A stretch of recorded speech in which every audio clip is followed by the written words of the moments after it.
Jirra jirtu hordoftoota Forex Entertainment sagantaa info the business irraa keessatti barbaachisummaa fi shoora manaajarri daldalaa yookaan dhaabbata tokko keessatti qabu baranna.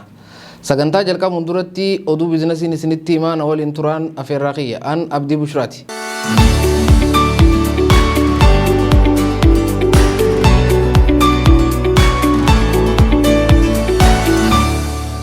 Gatiin buna addunyaa gad bu'uun wal qabatee Itoophiyaan kontiraata doolaara miiliyoona 133 dhabdee jirti.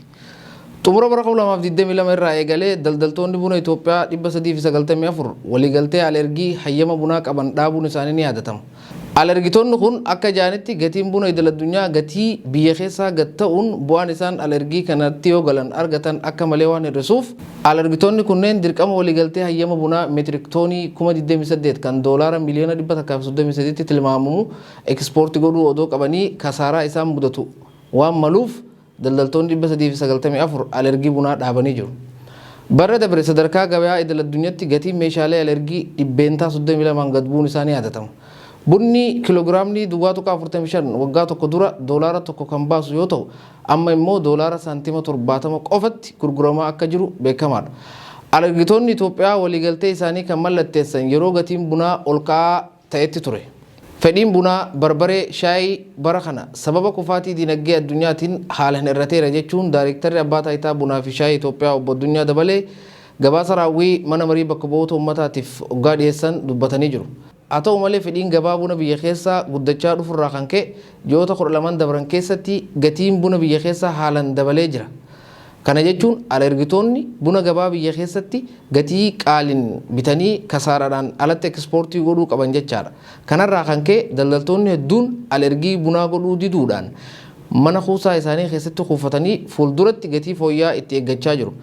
Dheessitoonni buna alergii dhiisanii gara fuulduratti gatii idil addunyaa fooyya'aa ta'e abdachuudhaan buna alergii mana kuusaa isaanii keessatti kuusaniiru. Abbaan taayitaa gama isaatiin alergitoonni maamiltoota biyya alaatiin wal qunnamanii gatii haaraan gara biyya alatti erguu haala danda'amu irratti carraawwan jiran qorachaa fala barbaadaa jirra jedhan. Garaagarummaa gatii gabaa biyya keessaa fi idil addunyaa irraa kan ka'e bara baajata Itoophiyaa kanatti buna alergii irraa doolaara biiliyoona 2 fiduuf karoorri abbaan taayitaa bunaa fi shaayii qabate gufuu mudachaa jira. Itoophiyaan yeroo jalqabaatiif alergii bunaa irraa bara dabre doolaara biiliyoona 1.4 argamsiisuu himte. Bara kanas alergii bunaa irraa galii sadarkaa olaanaatti doolaara biiliyoona 2 galmeessisuuf murattee kaatus sababa jijjiiramuu gatii gabayaa daldala buna addunyaatiin raawwiin karoora kanaa danqamee jira jechuun miseensonni paarlaamaa qaama raawwii hojii kanaan wal qabatee jiru irratti yaaddoo qaban ibsanii jiru. Obbo Addunyaan gama isaatiin immoo bara baajata Itoophiyaa waxabajjii as deemu cufamuu duratti ji'oota afran kana keessatti raawwiin alergii bunaa haalaan fooyya'uu akka danda'u abdii qabaachuu isaanii ibsanii jiran. Gabaasni kan The Reporters. Miidiyaan hawaasummaa Tiwiitar eToro waliin michoomuun fayyadamtoonni isaa Tiwiitar irratti daldala aksiyoonaa fi kiriptoo gaggeessuu akka danda'aniif karaa saaqe. Michoonni kun kaayyoo abbaan Tiwiitar Elon Musk aappii isaa pilaatfoormii hawaasummaa irraa gara faayinaansiitti fiduuf qabu jedhame. Akkaataa gabaasa CNBC'tti Tiwiitar fayyadamtoota isaatiif tajaajila aksiyoonaa fi qabeenya biroo eToro irraa bitachuu fi gurguruu isaan dandeessu kennuu jalqabee jira. Erga Elon Musk bara dabre Tiwiitar doolaara biiliyoona 44 bitee hojii gaggeessaa olaanaas ta'uun aangoo fudhate booda Tiwiitaraaf waliigalteen daldalaa kun kan addaati. Kaayyoo guddaan Elon Musk Tiwiitara isaa aappii guddicha yookaan super aappii taasisuuf qabate keessaa tokko fayyadamtootaaf tajaajila faayinaansii miidiyaa hawaasaa gubbatti kennuudha. Waliigalteen kun fayyadamtoonni Tiwiitar dhaabbata daldala hawaasummaa eToro qunnamuun daldala aksiyoonaa maallaqa kiriptoo fi qabeenya faayinaansii biroo akka daldalan taasisa. Kamisa dabre irraa eegalee aappii Tiwiitaraa irratti siistamni haaroon diriirfamuu jalqabee akka jiru siistamni kun fayyadamtoonni tooftaalee faayinaansii hedduu chaartii gabaa irratti akka ilaalan akkasumas aksiyoonaa fi qabeenya biroo eToro irratti akka bitatanii fi gurguran kan taasisu ta'uu dhaabbatichi ibseera. Tiwiitar irratti haala qabatama daataa daldala ammaa TradingView irraa indeeks fandii akka S&P 500 fi aksiyoona dhaabbilee tokko tokko kan akka Tesla irratti ilaaluun durumaanuu ni danda'ama ture. Sun kan raawwatamuu danda'een adeemsa Tiwiitars kaashtaagin jedhamu fayyadamuun ture. Garuu michooma daldala Tiwiitarri eToro waliin godhe kanaan Tiwiitars kaashtaagin daran babal'atee meeshaalee fi gosoota qabeenya daldalamanii hedduu uwwisuu akka dandeessisu dubbii himaan eToro CNBC'tti himeera. Akkasumas fayyadamaan tokko batan view on eToro jedhamu tuquudhaan gara marsariitii eTorootti dhaqa. Achiin booda saayitii eToroo irratti bitachuuf gurguruu ni danda'a. Waggoota 3 dabran keessatti guddina olaanaa waan arganneef fayyadamtoonni keenya baay'inaan Twitter irratti akka wal qunnamanii fi waa'ee gabaatis achirratti akka wal barsiisan agarree jirra jechuun Yooni Eesiyaa hojii gaggeessan eToroo gaaffii deebii CNBC waliin taasisaniin dubbatanii jiru. Yeroo ammaa qabeenya qulqullina olaanaa qabuun qabatamni xiinxala faayinaansii kaampaaniiwwanii addunyaa irratti gaggeeffamuu irratti argama.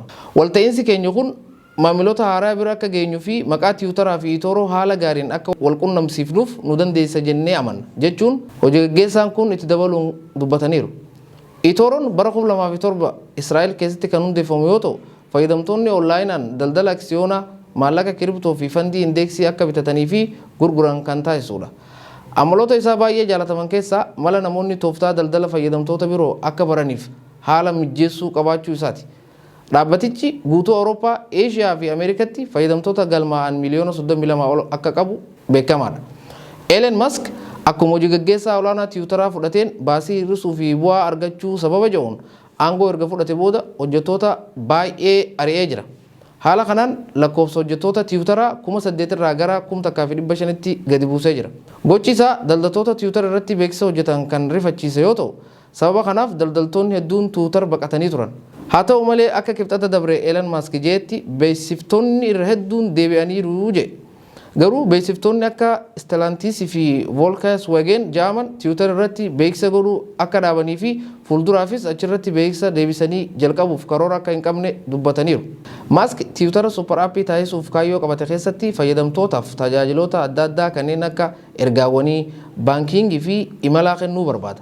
Dhiyeenya kana Musk dhaabbata isaa Shell waliin erga walitti makame booda maqaa dhaabbata Tiwutaraa gara X Corp'tti jijjiiree jechuun galmee mana murtii irratti dubbatee jira. Kunis hawwii dhaabbaticha gara aappii super ta'etti jijjiiruuf qabu calaqqisa jedhame. Musk ji'a dabre konferansii Morgan Stanley irratti akka himanitti Tiwutar dhaabbata faayinaansii guddaa addunyaa akka ta'uun barbaada jechuun dubbate. Gabaasni kan CNBC'ti. Tolega hordoftoota Forex Entertainment oduun biizinasii torban kanaa kana fakkaata amma gara sagantaa Info the Business itti dabarraa nu waliin tura.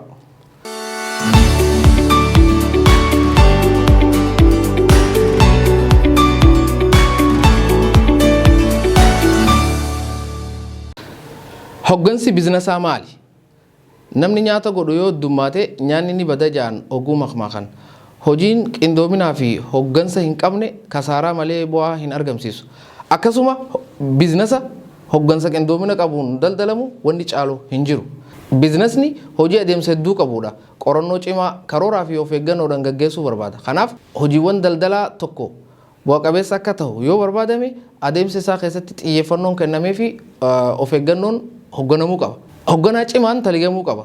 Daldala kee irratti hoggana yookaan manaajara mindeessuu yoo hin barbaanne ati ofii keetiif hoggana jabaa taatee taliguu qabda. Yoo ofii keetii dirqama biraa qabaatte hoggana jabaa daldala keetiif mindeessuu qabda. Ciminni dhaabbataa yookaan daldala tokko manaajara yookaan hoggana isaa irratti hundaa'a. Dhaabbanni tokko maal akka fakkaatu salphatti baruuf manaajara isaa millachuu qofti gahaadha jedhan hayyoonni biizinasii yeroo dubbatan. Kanaaf milkaa'ina daldala tokkootiif ciminaa fi bilchinni hoggansaa akkaan murteessaadha. Namoota hedduuf waa'een hoggansaa kun waan yeroo yeroon dhaga'aniif salphaa itti fakkaachuu danda'a. Garuu bulchiinsi daldalaa waan nuti yaannu caalaa waa hedduu baruun barbaachisuuf keessaa qaba. Chaalenjii faayinaansii fi gabaa addunyaa keessatti si qunnaman furuuf akkasumas akka abbaa qabeenyaa yookaan daldalaa tokkotti guddachuuf qabeenya horuuf cimina hoggansa biizinesaa jabaa si gaafata. Kanaafuu mee hojii fi adeemsa keessoo bulchiinsa biizinesaa gadi fageenyaan haa barannu.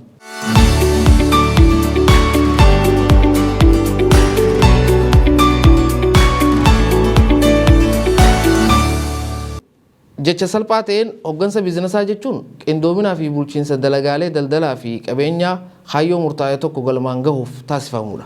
Kunis yeroo hedduu to'annoo fi leenjii hojjettootaa, hojiiwwan ijoo to'achuu fi bu'uuraalee dhaabbatichaa gara fuulduratti haalli hojii mijataan akka uumamuuf karoora dizaayinii godhuu kan dabalatudha. Akka ogeeyyiin biizinesaa jedhanitti furtuun bulchiinsa daldala hojii bulchuu fi dandeettii jidduutti madaallii kaa'udha. Ogummaan teknikaa ati akka hoggana daldalatti taasiftu kabaja keetii fi hojii keetii hojjettoota irraa siif argamsiisa. Garuu kabaja kana itti fufsiisuuf ogummaa hoggansa ati qabdu qoftis gahaa miti. Hoogganaa amalaan hojjettoota qabachuu danda'u ta'uu qabda. Daran immoo milkaa'inni hooggansa hojii hojjettoota wal simachiisuu, wal qunnamtii fi hariiroo gaarii haala bareedaa fi namaaf yaaduu akkasumas hariiroo hojii hiikaa qabu uumuu fi kunuunsuu si gaafata. Amaloonni kunneen walirratti dabalamanii tooftaa hooggansa daldalaa bu'a qabeessa ta'e agarsiisu. Garaagarummaa bulchiinsa daldalaa fi hooggansa daldalaa gidduu jiru. Namoonni hedduun bulchiinsa daldalaa fi hooggansa daldalaa akkuma tokkotti ilaalu. Dhuguma immoo garaagarummaan isaanii xiqqaadha. Lamaanuu hooggansa daldalaa fi bulchiinsa karoora faayinaansii galmaan ga'uu fi gatii bu'aa hojii dhaabbata tokkoo haala gaariin akka hojjetu taasisa. Garuu gahee hojii lamaanii jidduutti garaagarummaan itti gaafatamummaa adda addaa of keessatti qabatanii jira. Bulchiinsi daldalaa gama teknika daldalaa caalaa hojii faayinaansii gurgurtaa fi gabaa keessatti gad fageenyaan hirmaata. Sababa kanaaf bulchiinsi daldalaa yeroo hedduu damee murtaa'e tokko irratti adda ta'uun dandeettiiwwan ijoo addatti isa barbaachisu qabaachuu qaba. Gama biraatiin hooggansi daldalaa dandeettii dabalatee qabeenya dhaabbata tokkoo gurmeessuu, to'achuu fi bulchuu irratti xiyyeeffannoo cimaa qabaata. Gabaabumatti hooggansi daldalaa caalatti namoota jiddu galeessa kan godhate yoo ta'u, dandeettii fi amala gaarii waliin qabaachuu irratti hundaa'a. Hooggantoonni daldalaa yeroo hedduu namoota qunnamtii gaarii qabanidha. Waan haaraa uumuuf banaa ta'anii fi firii hojjettootaa milkeessuuf itti gaafatamummaa kan qabanidha. Yaada murteessaa fi rakkoo furuu irratti ga'umsa kan qaban yoo ta'u, mul'ata dhaabbatichaa irratti hundaa'ee akka galma gahuuf gargaaruu keessatti waan danda'an hunda dhiyeessuuf carraaqu. Namni kamiyyuu dhaabbata daldalaa qabaachuu danda'a. Garuu wanni caalatti bilchina cimaa si gaafatu namoota hoogganuudha. Hooggansi daldalaa adda durummaan kan barbaachiseefis kanumaafi. Dandeettiiwwan bu'uura ta'an kanneen akka qunnamtii gaarii, fageessanii yaaduu fi karoora baasuu qofa osoo hin taane dandeettii ogummaa hooggansa biizinasaa tokko addatti qabaachuu qabda. Hooggantoonni daldalaa milkaa'oo ta'an dandeettiiwwan afran armaan gadii qabaachuu qaban. Tokko, gara laafina yookaan impatii.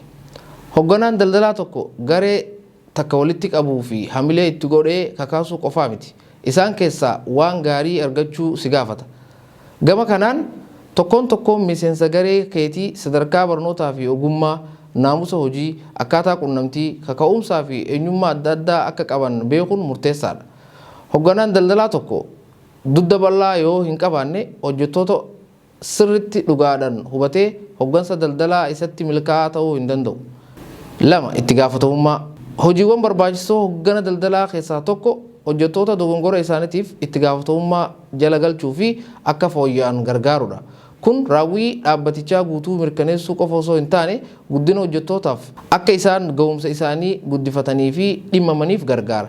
Itti fufiinsan dubdeebii hojjetaa fudhachuun itti gaafatamummaa keessaa tokko jechoota yookaan haalawwan rakkisaa ta'an kan dhufuu malu xiqqeessuuf hojjetaan itti gaafatamummaa akka fudhatu godhuun tooftaa gaariidha. Kanaaf gara laafinaa fi dudda bal'aa qabaachuun dirqama jechuudha.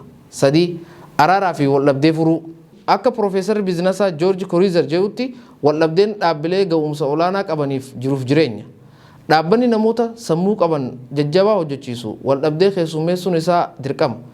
Maaliif jennaan tarsimoodhaanis ta'ee hojiirra oolmaadhaan garaagarummaan isaan mudachuu hin oolu.